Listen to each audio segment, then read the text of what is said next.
Yo, what is up? The newest tank in the block, the new 114 SP2 tier 10 tank destroyer. This is the reward tank for ranked battles if you manage to complete ranked battles, and as usual I am making a reaction video. This is my first game in the tank, and I will try to share with you all the stats of the tank and give you my first impressions of that of the tank, and we will talk a little bit about how it performs and what it can and what it cannot do.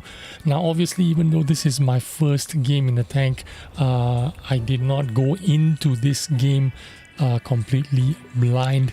I did try out this tank in the training room, and I set up my equipment a couple of times and see what I liked and what I didn't like. You'll be surprised, there are a lot of equipment options that you can use on this tank. I have seen some streamers use equipment like turbos.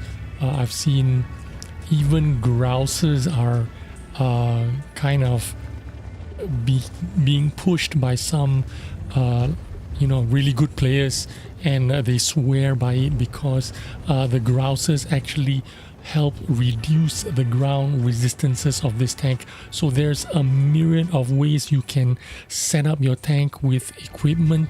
One of the equipment that undoubtedly is going to be standard, everyone's going to use a gun rammer, that's for sure. And then everything else, it's up to you. You can run vertical stabilizers, you can run vents, you can run the grouses, you can run the turbo because this tank is slow. A lot of equipment you can use on this tank, but we're going to get to the equipment a little bit later.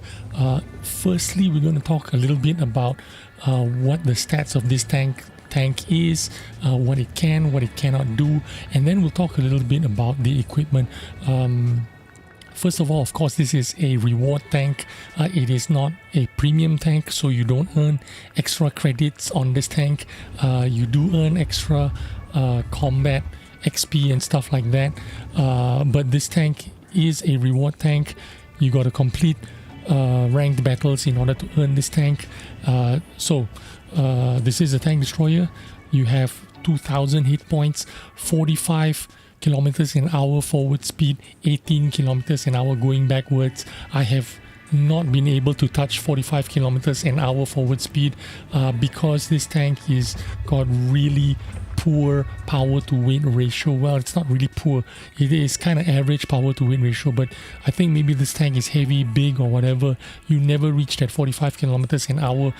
Some streamers pointed out that it's probably the terrain resistances, hidden stats, that is keeping this tank from reaching or getting that initial pickup speed to get it up to the 45 kilometers an hour. So maybe you can get 40-45 kilometers an hour probably going downhill, but not on flat surfaces.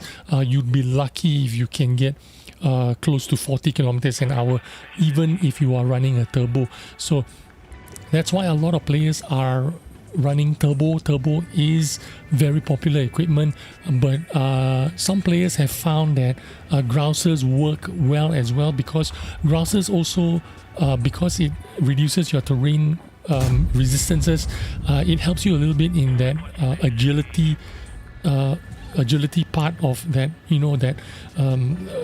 the mobility equation. It's not just trying to get to your top speed fast, but for you to wiggle left and right.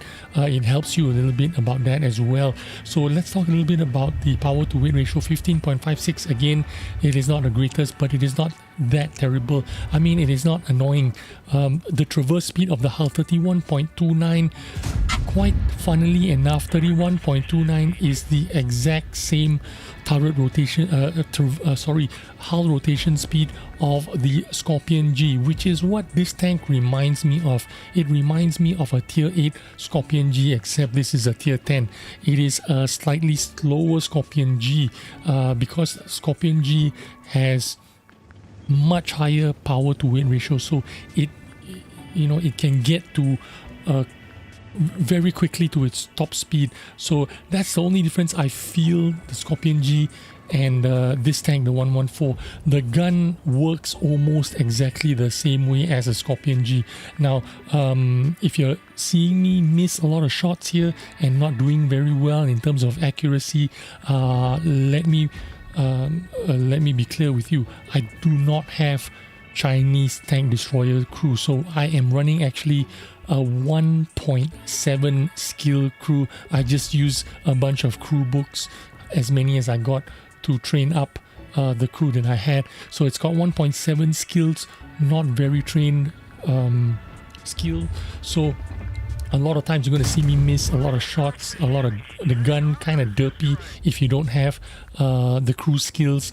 So that's what happened to me.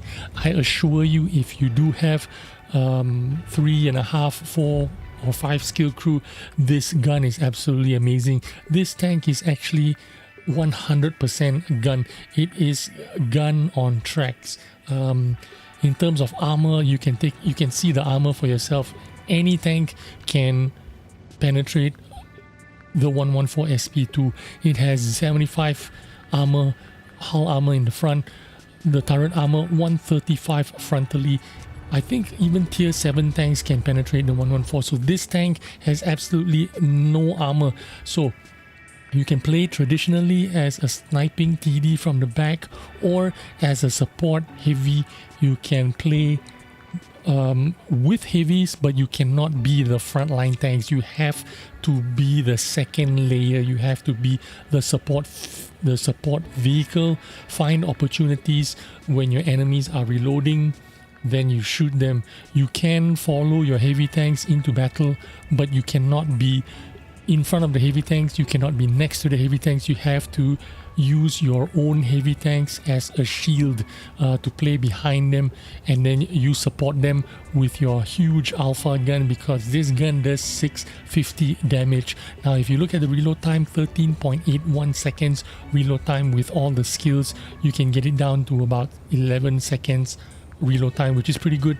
That's the good thing about this gun. It reloads fairly quickly for a 650 alpha gun, which means the DPM is quite good. Penetration 273 for standard AP shells. That's not too bad at all. You can play with standard shells if you really wanted to, but if you want to make a sure shot, 329 APCR shells will do it for you. 7 degrees of gun depression, 20 degrees of gun elevation.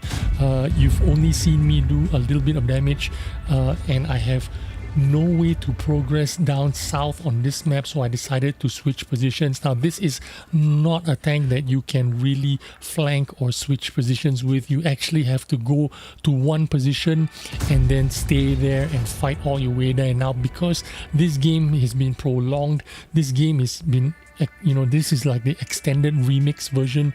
Normally games nowadays, they're like 5-7 minutes long, but this is one of those anomalies, a game that lasts quite a long time. So I had the time to relocate, and I noticed that the northern part of the map, there was no one here, so I decided to take up this position, and I pointed my tank up north while I sat on the tracks and tried to snipe that VZ55. Only did one shot on him, not doing very well, only 1149 damage so far. I'm going to park myself on top of this track again and see if I can snipe out that VZ55. Now on with the stats again. Shell velocity on this tank, again standard shells 1050 meters per second.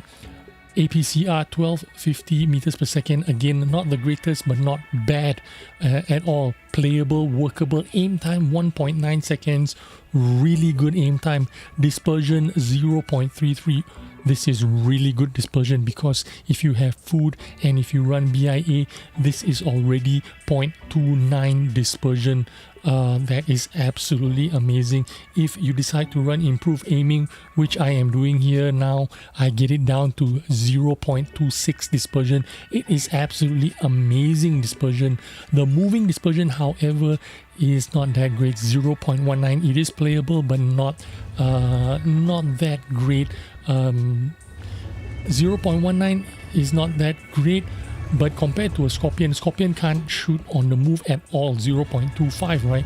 So 0.19 is relatively good compared to a Scorpion G, but 0.19 dispersion without cruise skills, without IRM is not good. So I made a bit of a mistake here. I have decided to run actually I'm running Vance, Rammer and improved aim here, and I don't even have 6th sense. I had to use a 6th sense directive for this tank in order to get the 6th sense working.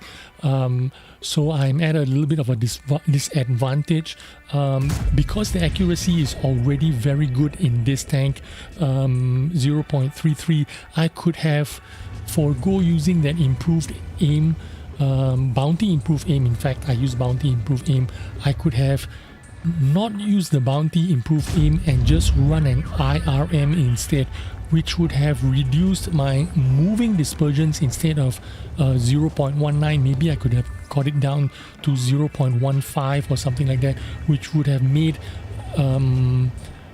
my snapshots a little bit better. Maybe I could have landed 1 or 2 more shots on my enemies there if I had IRM. I'm not too sure about it, but IRM works like vertical stabilizers, half as well as vertical stabilizers in my opinion. But I think in my final setup, I would probably run an IRM. I would definitely run rammers, and the last equipment, I could either run vents with a vent directive, or I could run optics with an optics directive to spot for myself. But I think IRM is not necessary. I think the improved aim was not necessary on this tank, because if I can get it down to 0.29 dispersion, that is like, German tank dispersion already. 0.29 is absolutely great. I should have invested equipment into making that moving dispersion a little bit better, so that when I'm rocking my tank forwards and backwards, turning my tank slightly or whatever, my dispersion would have been a lot better. I would have aimed slightly quicker and possibly could have landed 1 or 2 more shots here in this game, and maybe did a little bit better there. I am not 100% sure, but I'm pretty sure that would have been the case. So if I were to run this tank and play this tank more often, I'd probably run it with an IRM, rammer, and then either vents or optics as the third and last equipment, and then my directive probably vents directive or optics directive if I had a 6th sense commander. I do have a BIA commander, which was taking up one of those skills, and the rest were just like gun handling skills. Not too bad for a first game. I ended up doing I do 1 more shot on this Waffenträger, and that was the end of my game. This ended up being a draw because I had no opportunity to push from the south. You saw early in the game, the enemies were very aggressive. They took the ditch very early in the game, and there was no opportunity for me to progress there. I had to leave and look for opportunity elsewhere. I could have been aggressive out here in the A-B line, but I was all by myself most of the time, so I did not take that opportunity. I ended up killing the Waffenträger, and that was the end of my damage. 2,485 damage. Is this tank worth it for ranked battles? This tank is for the really good players and you got nothing else to do. Probably you want this tank and say you have it and have it as your collection. But for normal players, beginners and average players, this tank is going to be a struggle to do well in. If you are an experienced player or a good player, this tank will not be too difficult to play, and you can do pretty good damage in this tank. But if you're new and if you're kind of like average player, this might be a little bit of a struggle. I hope you enjoyed this video and took some important information. Thanks for watching. I'll see you on the next video. Bye bye.